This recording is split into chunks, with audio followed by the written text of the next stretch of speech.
Amal sunnah itu perlu didawamkan. Kalau amal wajib itu di luar pembahasan ini. Ya, amal mafrudhatu fahuwa mulzamum biha wala tarituhuna. Yang wajib tidak dibahas di sini karena mesti itu tidak ada kata untuk bolong-bolong yang wajib. Tapi yang sunnah ini bisa diambil salah satunya didawamkan. Karena amal yang dawam, ya, yang rutin itu, walaupun ada uzur dia berhenti, wah ini tidak bisa hadir karena ada uzur, tetap dicatat baginya amal yang biasa dia lakukan itu.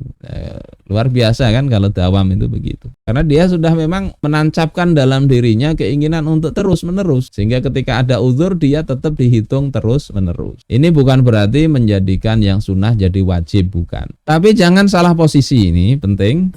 Ini saya kutipkan di dalam Lataiful Ma'arif halaman 125. Wa afdhalus siyam alla yud'iful badan hatta yu'jiza amma huwa afdalu min. Ini seperti misalnya orang mau puasa sunnah, maka puasa sunnah yang afdal itu adalah puasa yang tidak membuat badan lemah hingga dia tidak mampu melakukan yang lebih afdal dari puasa itu. Minal qiyami bi huquqillahi ta'ala au huquqi ibadihil lazimah. Yakni dia berpuasa tapi dia tidak lemah. Tidak lemah apa? Dalam hal menunaikan hak-hak Allah Ta'ala atau hak-hak hamba Allah yang wajib dia tunaikan. Kalau dia lemah dari sesuatu, maka yang lebih afdal itu adalah dia meninggalkan puasa itu. Misalnya apa? Ya, misalnya dia puasa itu membuat dia lemah dari sholat atau dari zikir atau dari menuntut ilmu. Maka dia lebih baik ya sholat, puasa atau menuntut ilmu dan sebagainya. Sebagaimana dikatakan dalam larangan untuk puasa hari Jum'ah dan hari Arafah di Arafah. Kenapa hari Jum'ah itu tidak boleh puasa walaupun ini bukan haram? Ya, hari Jum'ah ada di situ afdolnya sholat Jum'at dan sebagainya. Hari Arafah bagi jamaah haji ada ibadah yang lebih afdol. Sehingga kalau lemah dari zikir, dari doa dalam 2 hari ini, hari Jum'ah dan Arafah, maka ya lebih baik tidak usah puasa. Sebagaimana perkataan Sayyidina Abdullah bin Mas'ud, beliau itu puasanya sedikit. Wah, cocok benar dengan kita ya. Bukan begitu, ini wah ada teman tidak begitu ya. Tapi kalau ngikuti Ibnu Mas'ud mestinya puasa tidak banyak, tapi beliau katakan beliau baca Al-Qur'annya yang banyak. Kata beliau, innahu yamna'uni min qira'atil Qur'an. Sesungguhnya puasa itu membuatku tercegah untuk membaca Al-Qur'an. Karena puasa baca Al-Qur'an ini tenggorokan enggak bisa enggak bisa minum kan. Sementara kalau kita berbicara ini ya sedikit-dikit pasti tenggorokan kering, perlu minum. Sampai kita pengajian tadi kalau diperhatikan sudah berapa gitu saya minum ini. Hampir habis 1 gelas ini. Masya Allah. Minum itu. Ini kayaknya Sayyidina Abdullah bin Mas'ud begitu. Puasa itu menghalangi aku. Ya, nggak bisa optimal membaca Al-Quran. Wa qira'atul Qur'an ahabbu ilayya. Sementara membaca Al-Quran itu lebih aku sukai. Jadi mestinya ada amalan sunnah kita ini lebih suka mana. Kalau itu sama-sama sunnah ya, maka kita bisa pilih mana yang lebih kita sukai, yang lebih afdol untuk hal-hal yang sunnah. Sekali lagi bukan yang wajib. Ini dengan alasan ini kan bisa milih, tidak harus juga berjuang di situ. Sementara berjuang untuk tegaknya hukum-hukum Allah Ta'ala dalam Al-Quran ini wajib. Ya, mengupayakan itu wajib. Ada pertanggungjawabannya. Tidak bisa kemudian kita bandingkan, oh saya yang sunnah aja. Tidak begitu. Ini di dalam kitab tersebut masih ya.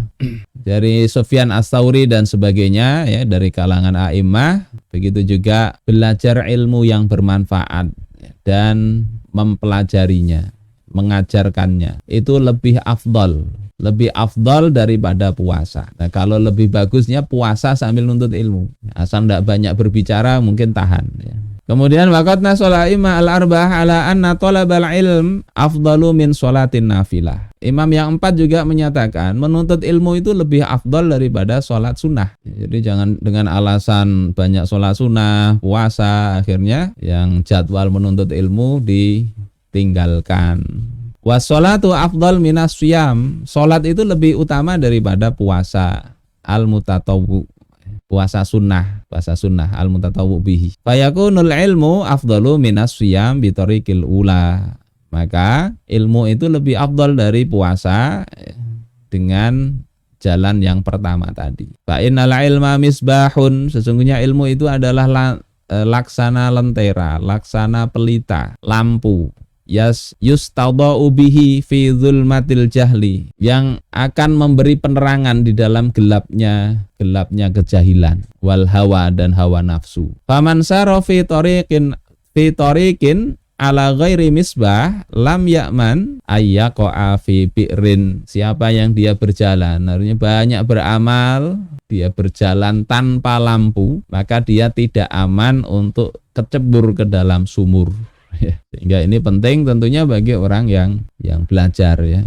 Kalau ilmu yang dipelajari ini sudah bolak-balik ya, mestinya dia tingkatkan pengetahuan apa yang belum dia pelajari ya, maka mestinya dia kaji itu.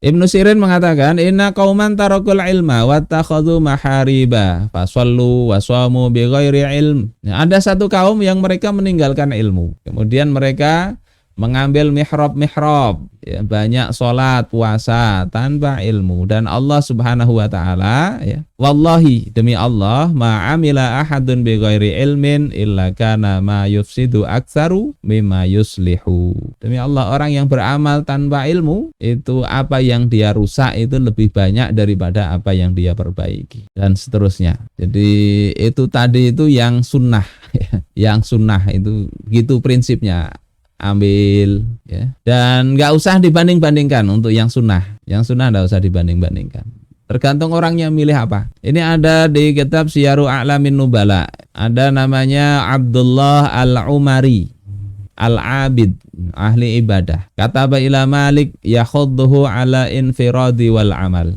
Dia itu memotivasi Imam Malik untuk apa? Untuk uzlah, menyendiri dan banyak beramal. Ada orang kadang begitu ya, melihat ini dia ahli ibadah, sering menyendiri, berzikir dan sebagainya, merasa Imam Malik ini kok enggak seperti dirinya, disurati, kasih pesan ya. Fakataba ilaihi Malik, maka Imam Malik menulis juga kepadanya, membalas, innallaha qasamal a'mala kama qasamal arzaq. Sesungguhnya Allah Ta'ala itu membagi amal-amal sebagaimana dia membagi rizki. Farubba rajulin futiha lahu fis shalah wa lam yuftah lahu fis shaum.